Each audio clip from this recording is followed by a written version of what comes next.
मित्रों नमस्कार। श्राद्ध या पितृपक्ष अपने पूर्वजों के प्रति प्रेम प्रदर्शन करने और उन्हें याद करने के लिए मनाया जाता है। आइए मित्रों जानते हैं सदियों से चली आ रही श्राद्ध पक्ष की एक कहानी। लोक कथा के अनुसार जोगी तथा भोगे दो भाई थे।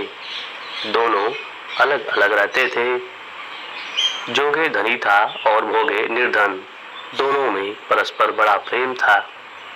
जोगे की पत्नी को धन का अभिमान था, किंतु भोगे की पत्नी बड़ी सरल हृदय थी।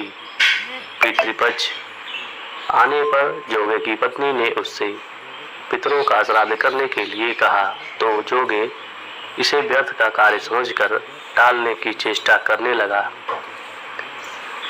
किंतु उसकी पत्नी समझती थी कि यदि ऐसा नहीं करेंगे तो लोग बातें बनाएंगे। फिर उसे अपने मायके वालों को दावत पर बुलाने और अपनी शान दिखाने का यह उचित अवसर लगा। अतः वह बोली, आप शायद मेरी परेशानी की वजह से ऐसा कह रहे हैं, किंतु इसमें मुझे कोई परेशानी नहीं होगी। मैं भोगे की पत्नी को बुला लूंगी, दोनों मिलकर सारा काम कर लेंगी। फिर उसने जोगे को अपने पीहर न्योता देने के लिए भेज दिया। दूसरे दिन उसके बुलाने पर भोगे की पत्नी सुबह सवेरे आकर काम में जुट गई। उसने रसोई तैयार की, अनेक पकवान बनाए, फिर सभी काम निपटाकर अपने घर आ गई। आखिर उसे भी तो पितरों का श्राद्ध तर्पण करना था। इस अवसर पर न जोगे की पत्नी ने उसे रोका, न वह रुकी। शीघ्र ही दोपहर हो गई। पितर भूमि पर उतरे। जोगे भोगे के पितर पहले जोगे के यहाँ गए तो क्या देखते हैं कि उसके ससुराल वाले वहाँ भोजन पर जुटे हुए हैं। निराश होकर वे भोगे के यहाँ चले गए। वहाँ क्या था, मात्र पितरों के नाम पर अगियारी दे दी गई थी। पितरों ने उसकी राख चाटी और भूखे ही नदी के तट पर जा पहुँचे। थोड़ी देर में सारे पितर इकट्ठे हो गए और अपने अपने यहाँ के श्राद्धों की बड़ाई करने लगे। जोगे भोगे के पितरों ने भी अपनी आप बीती सुनाई। फिर वे सोचने लगे, अगर भोगे समर्थ होता तो शायद उन्हें भूखा न रहना पड़ता, मगर भोगे के घर में तो 2 जून की रोटी भी खाने को नहीं थी। यही सब सोचकर उन्हें भोगे पर दया आ गई। अचानक वे नाच नाच कर गाने लगे, भोगे के घर धन हो जाए, भोगे के घर धन हो जाए।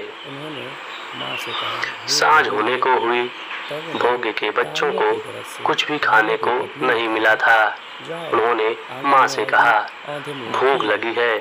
तब उन्हें टालने की गरज से भोगे की पत्नी ने कहा, जाओ आंगन में हौदी औंधे मुँह रखी है, उसे जाकर खोल लो और जो कुछ मिले बांट कर खा लेना। बच्चे वहाँ पहुँचे तो क्या देखते हैं कि हौदी मोहरों से भरी पड़ी है। वे दौड़े दौड़े माँ के पास पहुँचे और उसे सारी बातें बताईं। आंगन में आकर भोगे की पत्नी ने यह सब कुछ देखा तो वह भी हैरान रह गई। इस प्रकार भोगे भी धनी हो गया, मगर धन पाकर वह घमंडी नहीं हुआ। दूसरे साल का पितृपक्ष आया। श्राद्ध के दिन भोगे की स्त्री ने 56 प्रकार के व्यंजन बनाए। गरीबों को बुलाकर श्राद्ध किया, भोजन कराया, दक्षिणा दी। जेठ जेठानी को सोने चांदी के बर्तनों में भोजन कराया। इससे पितर बड़े प्रसन्न तथा तृप्त हुए। इसीलिए पितरों का हमेशा सम्मान करना चाहिए, क्योंकि वो भले ही साथ नहीं रहते हैं पर उनका आशीर्वाद हमेशा साथ रहता है। पितरों को देवतुल्य कहा गया है, इसीलिए अपने पूर्वजों का हमेशा सम्मान अपने देवताओं की तरह ही करना चाहिए। मित्रों, उम्मीद करते हैं कि यह कहानी आपको जरूर पसंद आई होगी। अगर कहानी अच्छी लगी हो तो वीडियो को लाइक करें और ऐसे ही और वीडियो देखने के लिए चैनल को सब्सक्राइब जरूर कर लें। धन्यवाद।